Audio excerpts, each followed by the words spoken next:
Star Wars Episode 1 Racer is one of those nostalgic games we all played as a child, or at least those of us who grew up during that prequel era. In fact, I loved the game so much that at the time I remember going to a friend's house just to play it. I couldn't get enough of it. Literally. One day I decided that I needed that game, and now, 22 years later, I'm ready to rekindle my love for this game. Or will I just find out that it has aged? Start 1, 3, 2, 1.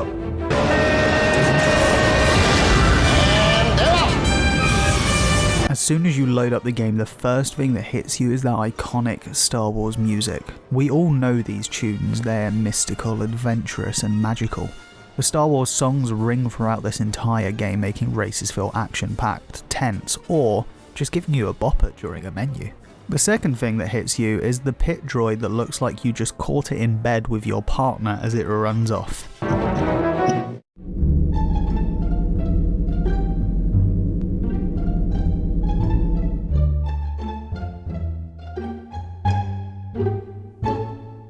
You also get to pick your own racer with their unique pod, though at this point I didn't really understand the difference or have a preference, so just picked a random one. I would later find out that these pod races do change the gameplay fairly dramatically. Then the real meat of the game starts, my first race. Now technically this isn't the actual first race of the game, as somebody played on this save file without me, and actually this is the first race of the second cup of the game. The races feel extremely fast at first, early on. This isn't too noticeable as you get plenty of space, the opposition are pretty slow and corners are nice and simple. However, this will ramp up as we move along, just wait and see. Despite this slower, easier start where I comfortably sat in first, it was still a struggle on even the easiest corners as I smashed into walls, nearly destroying parts of my engine. Whilst most games have some form of car takes damage, this game really ties it together with the theme. After all, pod racing isn't F1. This is people building giant engines out of scrap, and you can feel that as you propel onwards. The vehicle feels fast and nimble, but fragile as even the slightest bump can severely damage or destroy your pod.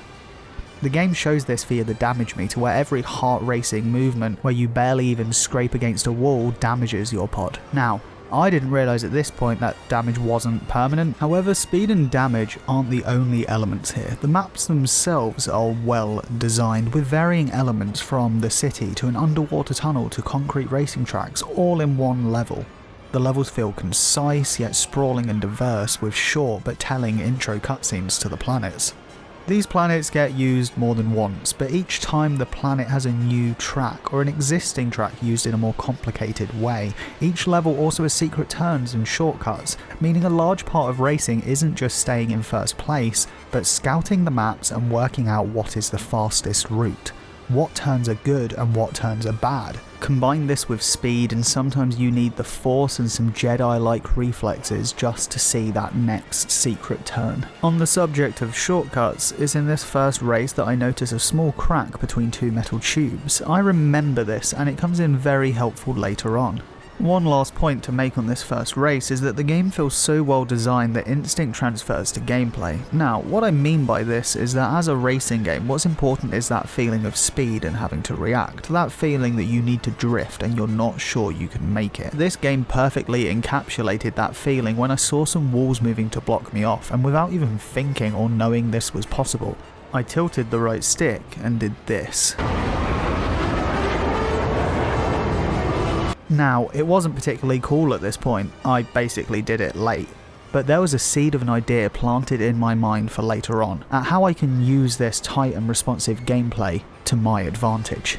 And with that, my first trophy pops for unlocking a new character, Bullseye Navier.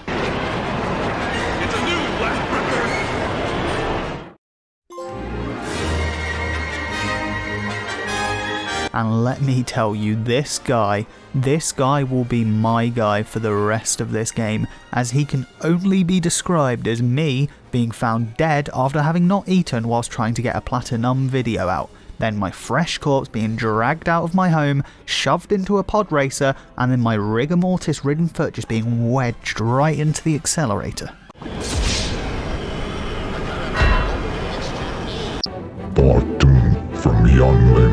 Padawan. Now that very intense first race is over, I was on to the next cup. The semi-pro pod racing circuit, this being the third in the game.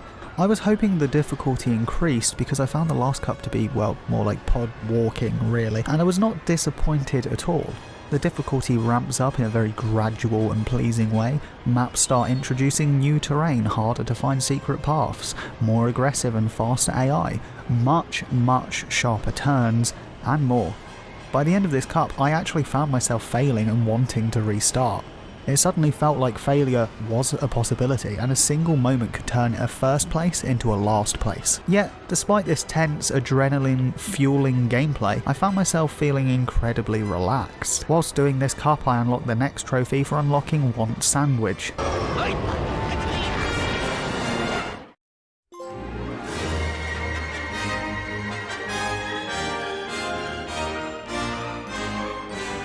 And eventually another trophy with a nice reference for completing the semi-pro pod racing circuit.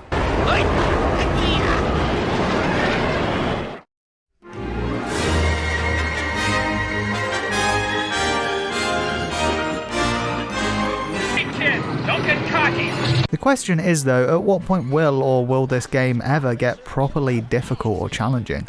Will there be a grind? At this point, the game felt a little bit too good to be true. A little challenge now and then, but just generally a really relaxing, fun time without grind or challenge. This has to be impossible. Part 3. The Power of the Dark Side.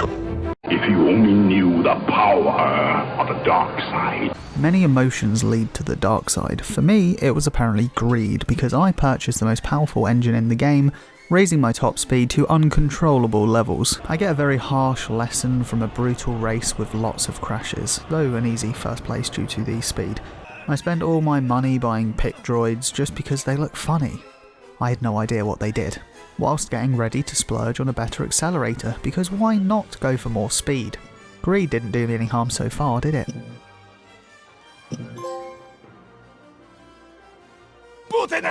And then it happened. A tough race, unbelievably sharp turns, impossible to locate shortcuts, and more speed than I could handle. Worst of all though, this little twerp yelling at me throughout the entire race.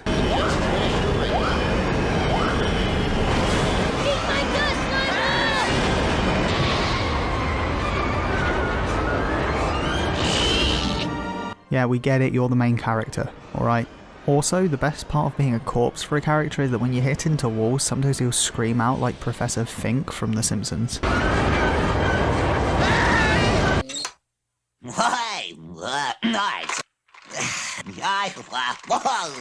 The colors, children.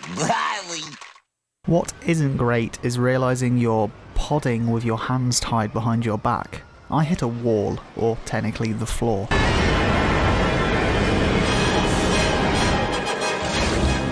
How do I put this? I didn't actually know the controls of the game. Yeah, I know. I just booted it up and just thought I'd wing it. And this is where it got me. So I did the unthinkable, and I just looked up the controls, which is where I found you can boost the pod racer, you can taunt enemies, you can tilt the right stick up so the pod racer tilts up and gets more airtime, and you can repair the pod racer. And with this, I came back with a vengeance.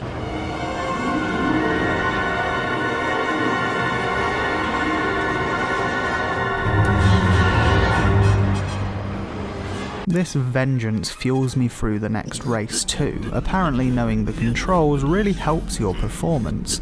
Though I want to make it clear, the maps do get more advanced, turns become more difficult, terrain gets wild. Now even including lava.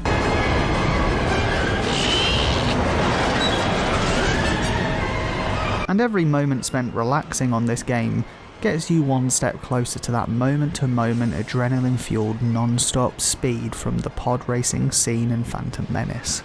I'll try spinning, that's a good trick. To start us off on the last race of this cup, the race in which I can prove to myself and the galaxy that I indeed now know the controls and do not suck, are the commentators Foden Bede who... Wait, did you just say that Jabba is mouldy? Our glorious host, Jabba the Hutt, has moved into the arena. Yamode Jabba the Hutt. And you know what, I actually think I did prove myself, and unlocked 2 trophies as a reward, one for unlocking Sebulba,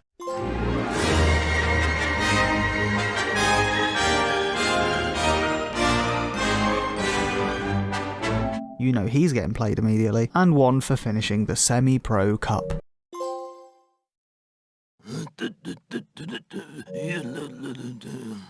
Surprisingly though, the credits roll already, begging the question, what's left if this is the end of the game? What doesn't bode well is that the credits also never end, and I mean never. The result is me going off to cook dinner, eat dinner, regret dinner, and then getting back only to find out the credits are still going. You have to reset the game just to keep playing? Part 4. The Crash. Here I realise I messed up with the in-game currency and don't have enough. One singular part can cost 10 to 12k and I'm missing several parts required for the obtain every one of the best parts trophy. However, I noticed the junkyard lets me buy a part I already have and gives me money back. And if you remember earlier on, I randomly bought those pit droids. Luckily for me, I saved myself from having to do a second playthrough here, because these pit droids repair damaged parts, meaning I have a chance here to generate money from the junkyard, selling repaired parts for broken ones, and potentially buy the last of the parts I'm missing. Just to clarify here, because I didn't realise until this point, each race in the game provides you Trug Nuts currency, only once. This means that money is limited, meaning if you don't spend wisely, or you don't use the junkyard, then you won't have enough money for all the parts needed for that trophy. Now, if you start your new game as winner takes all, unlike me, where you have to get first place but get a lot more money, then you have a chance to make this process easier. I did not though, and I messed up badly, which is why I'm now having to do this process. Keep visiting the junkyard looking for one of the best parts. If I don't find it, I back out to the main menu. I go back in and look. Once I find a part, regardless of if I need it or not, I buy it. If I don't need it and have it, I earn money back, and if I do need it, then lucky for me I'm a step closer to that trophy. I either generate money or get close to the trophy. However, unfortunately for me, I'm missing 2 or 3 parts with only 2 races left.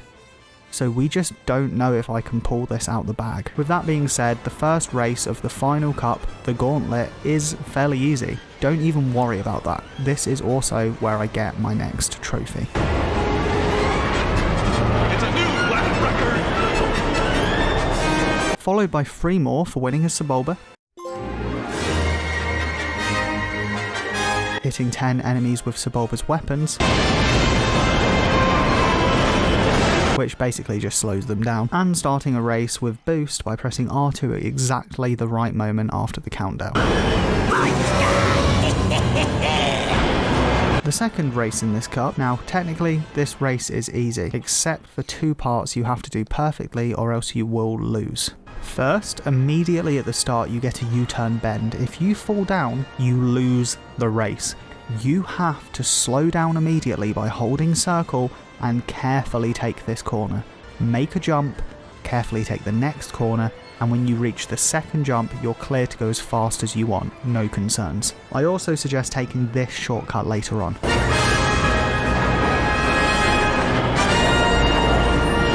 If you follow these steps, this race will be easy. By beating this second race, we gain the trophy for unlocking this thing.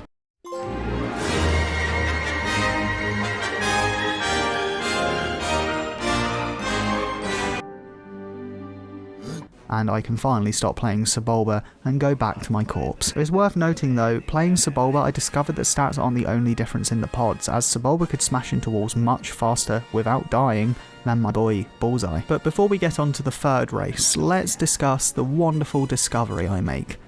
Forget the difficulty of the parts trophy, forget the time crunch, forget Bullseye Navia fiddling with his third arm whilst Watto groans in his ear. Okay, definitely forget that. This trophy is easy. That junkyard trick I told you, you can just repeat it over and over without racing. You can go buy a part, get money, back out to the menu, check for more parts, buy them, generate money and keep resetting until you get the parts you need. There is no need to actually race to reset the junkyard. Doing this, I quickly got so much money, I could just buy the last of the parts I needed from the store and move on, with very, very few trophies left.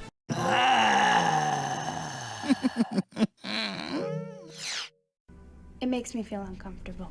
First though, finishing this last cup. Race 3 of the Gauntlet Cup is another fairly easy one, but it's your perfect time to get the trophy for going 1,000 kilometers per hour. You'll get to this section before a tunnel. When you see this opening, push forwards, keep smashing X and go through the tunnel. This way you should boost, you should go in there and get the trophy.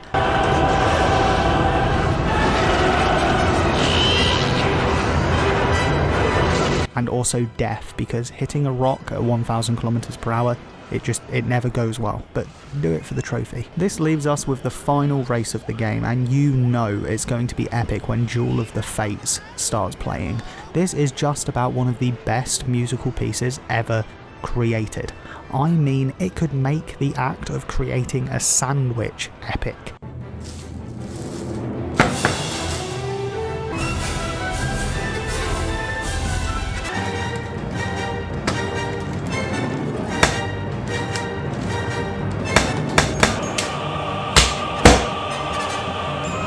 Well, okay, maybe not actually, but you get my point. Anyway, the race is another fun one you shouldn't need any advice with. My only word of caution is that rocks line the walls here, so don't think about using them as a buffer when you turn corners. You need to turn without hitting them. The level finishes, the next 2 trophies pop for finishing the cup, and all the races in first place, leaving only 2 trophies left. So I pick another race. I press left on the stick to turn it into mirrored mode. I immediately boost at the start, then press triangle to taunt, which unlocks my second from last trophy. Finish the race with complete ease, and there goes the last trophy for finishing a mirrored race. Followed by that beautiful platinum.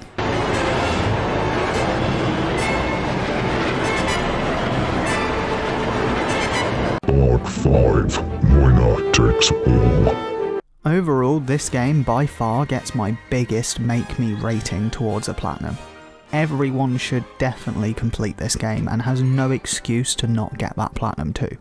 It only took me 4 hours, and those 4 hours were spent relaxing, enjoying the vibe and just having pure fun. Even if you don't like the game, you still have some amazing music and unforgettable character designs. The only major gripe was that the parts trophy is missable, though knowing what I worked out with the junkyard completely changed that. Also, apparently you can actually just cheat and turn on some kind of development console and do a race in about 10 seconds. But I already know any Platinum fan would never resort to doing some cowardly tactic like that. But yeah, I can't class this game as a better game than, say, Control, a recent Platinum of mine. But if you ask me what I genuinely found more fun, I'd say Star Wars Racer. The game put a smile on my face from start to end, it made me feel relaxed, and by the end of the day, isn't that what gaming's all about? We're all here for a good time, not a long time. Thanks for watching, perfectionists. Give me any game suggestions you've got. I will definitely play them. But for now, we have many more Star Wars games to platinum, including a sequel, Star Wars Racer Revenge, and a very exciting one that's about to release. They come here, they look around, they no buy. Why nobody buy?